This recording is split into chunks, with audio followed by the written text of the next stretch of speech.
নমস্কার, কলকাতা টিভিতে আপনাদের সকলকে স্বাগত।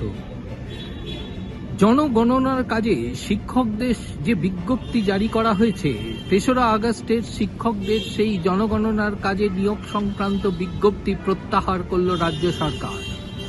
জনগণনা নিয়ে এবিটি এর পক্ষ থেকে যে মামলা দায়ের হয়েছিল, সেই মামলার শুনানি চলাকালীনই রাজ্যের আইনজীবী জানান যে বিজ্ঞপ্তি তারা ৩রা আগস্ট রাজ্য সরকার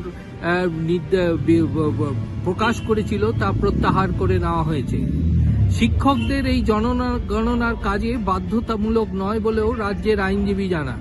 রাজ্যের আইনজীবী জানিয়েছেন যে শিক্ষকরা ইচ্ছে করলে এই জনগণনার কাজ করতে পারেন, কিন্তু বিচারপতির প্রশ্ন ছিল এই জনগণনার কাজ কখন শিক্ষকরা করবেন সে বিষয়ে রাজ্যের তরফ থেকে কোনো দিশা দেখাতে পারেনি এবং নির্দিষ্ট কোনো বক্তব্য আদালতের কাছে রাখতে পারেননি রাজ্যের আইনজীবী।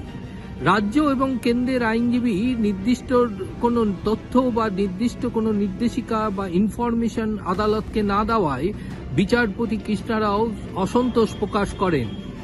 বিচারপতি কৃষ্ণা রাও বলেন যে এইভাবে কখনো চলতে পারে না।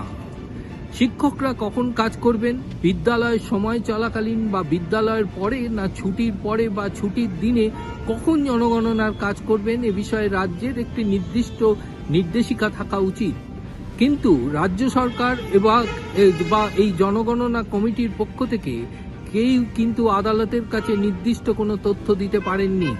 তাই বিচারপতি মামলার রায়দান স্থগিত রেখেছেন। পরবর্তীকালে বিচারপতি কৃষ্ণা রাও এই মামলার রায়দান করবেন। তারপরেই নির্ধারিত হবে জনগণনার কাজে শিক্ষকরা কাজ করবেন কি করবেন না, সেটি নির্ভর করবে কলকাতা হাইকোর্টের এই রায়ের ওপরে।